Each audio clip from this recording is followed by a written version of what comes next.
नमस्ते बच्चों। आज हम लोग तबले के अंग के विषय में जानकारी लेंगे। जैसा कि हम सभी जानते हैं, भारतीय संगीत अवनद वाद्यों की दृष्टि से काफी समृद्ध है। अवनद वाद्य उन वाद्यों को कहते हैं जिन पर चमड़ा मढ़ा होता है, जैसे पखावज, ढोलक, ढोल, नगाड़ा, खोल और तबला। इन सभी वाद्यों में वर्तमान समय में सर्वाधिक प्रसिद्ध और लोकप्रिय वाद्य है तबला।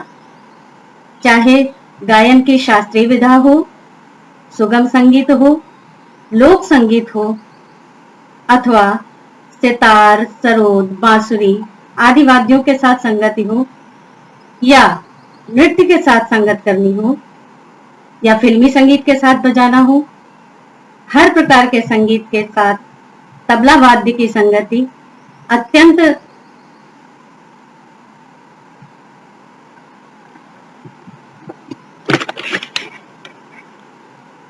कोई दिक्कत नहीं है, मधुर और कर्णप्रिय लगती है। संगति के अतिरिक्त स्वतंत्र वादन के लिए भी तबला वाद्य बहुत उपयोगी है। यदि कहीं तबले का स्वतंत्र वादन हो रहा हो तो लोग घंटों बैठकर उसे सुनते हैं और आनंदित भी होते हैं, चाहे वे तबले के जानकार हों अथवा ना। इस वाद्य में अनेक ऐसे गुण हैं जिनकी वजह से यह अपने वर्ग के सभी वाद्यों में सर्वाधिक लोकप्रिय और उपयोगी हो गया है। दाहिना और बायां तबला मिलाकर तबला जोड़ी कहलाता है। मतलब ये वाद्य इसको दो नगीय वाद्य कहते हैं, दाहिना और बायां। बाएं को डग्गा भी कहते हैं। अब हम दाहिने और बाएं तबले के अंगों के बारे में जानेंगे। सबसे पहले दाहिना तबला,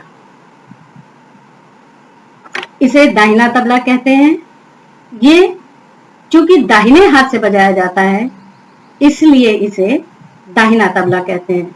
वैसे कुछ लोग बाएं हाथ से भी बजाते हैं, मगर फिर भी इसे दाहिना तबला ही कहते हैं। दाहिने तबले का सबसे महत्वपूर्ण अंग है लकड़ी। ये लकड़ी, ये जो आधार है जिसको कहना चाहिए, इसका नाम है लकड़ी। ये सूखी लकड़ी होती है और ये लगभग 20 से 25 सेंटीमीटर ऊंची होती है। इसका नीचे का भाग लगभग 18 से 20 सेंटीमीटर का और इसका मुंह 10 से 15 सेंटीमीटर के बीच का होता है। ये लकड़ी अंदर से खोखली होती है, लगभग 3/4 हिस्सा इसका खोखला होता है। तबले के लिए अधिकतर आम, शीशम, नीम या कटहल की लकड़ी होती है। वैसे विजय सार की लकड़ी तबले के लिए सबसे अच्छी मानी जाती है। दाहिने तबले का अगर मुंह छोटा होता है तो वो ऊंचे स्वर के लिए होता है, और अगर मुंह चौड़ा होता है तो वो नीचे स्वर के लिए होता है। दूसरा मुख्य अंग इसका है पूड़ी। तबले के मुंह पे ये जो चमड़ा मढ़ा होता है, इस संपूर्ण भाग को पूड़ी कहते हैं।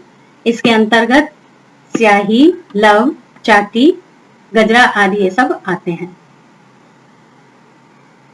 चाटी पूड़ी के किनारे किनारे ये गजरे के बाद करीब आधा या 3 इंच चमड़े की ये जो गोट सी लगी रहती है, इसे चाटी कहते हैं।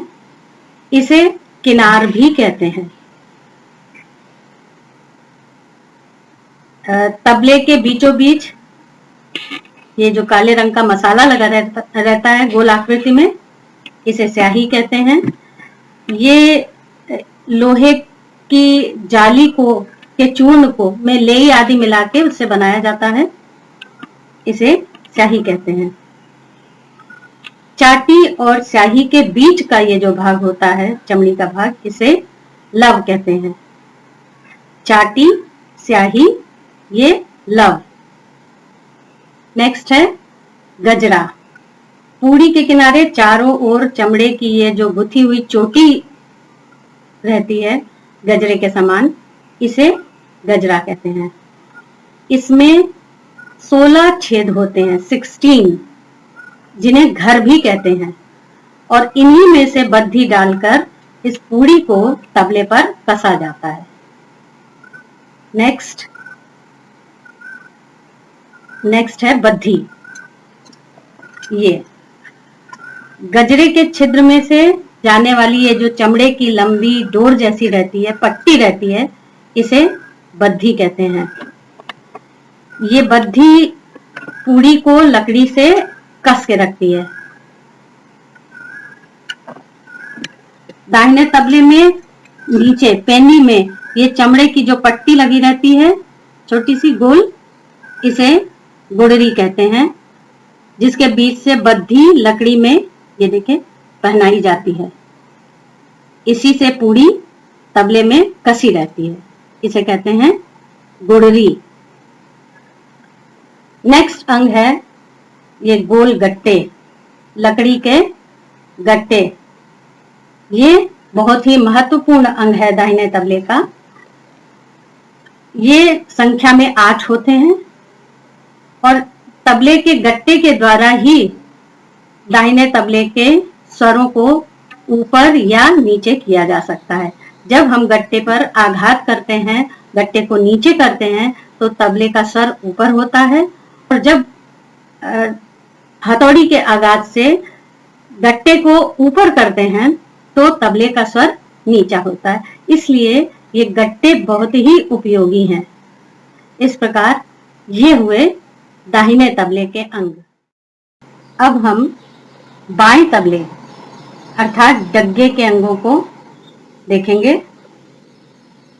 डग्गा यानी बायां तबला, ये दाहिने तबले की अपेक्षा कम ऊंचा होता है, लेकिन इसका बीच का भाग, मुंह का आकार अधिक चौड़ा होता है। मुंह ज्यादा बड़ा होता है बाएं तबले का। इसकी ऊंचाई लगभग 20 से 22 सेंटीमीटर के आसपास होती है। बाएं तबले का आधारभूत अंग, मुख्य अंग है पूड़ी। इसको पूड़ी कहते हैं। जैसे दाहिने तबले में लकड़ी होता है, उसी प्रकार बाएं तबले में पूड़ी होता है।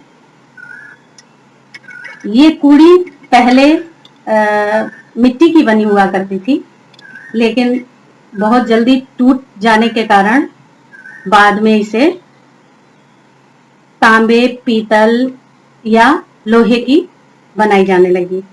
कभी कभी इसको लकड़ी का भी बनाते थे, लेकिन लकड़ी के तबले पे आवाज अच्छी नहीं आती थी, इसलिए अब अधिकतर तांबे, पीतल या लोहे का बायां तबला या डग्गा बनाया जाता है। ये पूड़ी बनाई जाती है।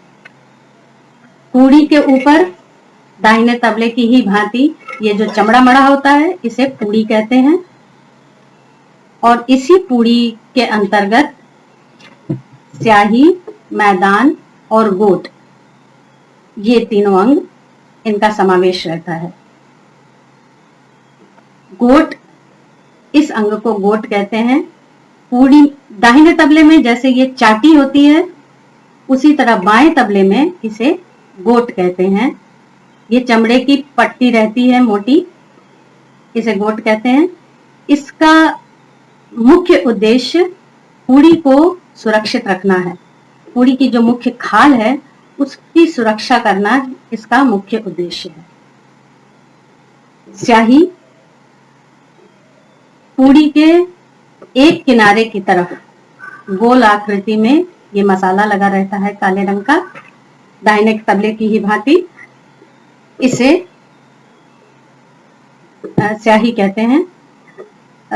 अंतर सिर्फ इतना है कि दाहिने तबले में बीचों बीच ये स्याही लगी रहती है, लेकिन बाएं तबले में, डग्गे में, ये एक किनारे की तरफ स्याही रहती है, बीच में नहीं रहती, एक किनारे की तरफ स्याही रहती है।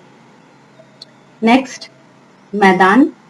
गोट और स्याही के बीच के भाग को मैदान कहते हैं। जैसे दाहिने तबले में चाटी और स्याही के बीच के भाग को लव कहते हैं, उसी तरह बाएं तबले में गोट और स्याही के बीच के भाग को मैदान कहते हैं। नेक्स्ट, गजरा। दाहिने तबले की ही भांति पूड़ी के चारों ओर चमड़े की गुथी हुई ये चोटी जैसी होती है, इसे गजरा कहते हैं। गुड़री। दाहिने की ही भांति बाएं तबले की पेंदी में भी चमड़े का ये छोटा गोल माला जैसा लगा रहता है, जिसके बीच से बद्धी या डोरी पहनाई जाती है, इसे गजरा कहते हैं। बद्धी। दाहिने की बद्धी के समान इसमें भी चमड़े की लंबी पट्टी होती है, जिसे बद्धी कहते हैं। कभी कभी सुविधा के लिए कुछ कलाकार चमड़े की पट्टी के स्थान पे मोटी डोरी का प्रयोग करते हैं और उसमें लोहे या पीतल के गोल छल्ले लगवा लेते हैं, जिससे कि तबले को चढ़ाने और उतारने में, कसने में मदद मिलती है। तो ये 8 अंग डग्गा के। दाहिने तबले में 9 अंग हुए और बाएं तबले के 8 अंग हैं। दाहिने तबले में एक अंग ज्यादा है और वो है गट्टा। क्योंकि दाहिने तबले को हमें आवश्यकता अनुसार स्वर में उतारना या चढ़ाना रहता है, इसलिए गट्टों की आवश्यकता होती है और गट्टों की यही उपयोगिता है। लेकिन बाएं तबले को डग्गे को हमें स्वरानुसार मिलाना नहीं होता, इसलिए बाएं तबले में ये गट्टा नामक अंग नहीं होता। हाँ, कुछ कलाकार जैसे मैंने बताया कि छल्ले डलवा लेते हैं ताकि पूड़ी को कसा जा सके आवश्यकता अनुसार, लेकिन गट्टे का उपयोग बाएं तबले में नहीं किया जाता। तो ये हैं तबले के अंग।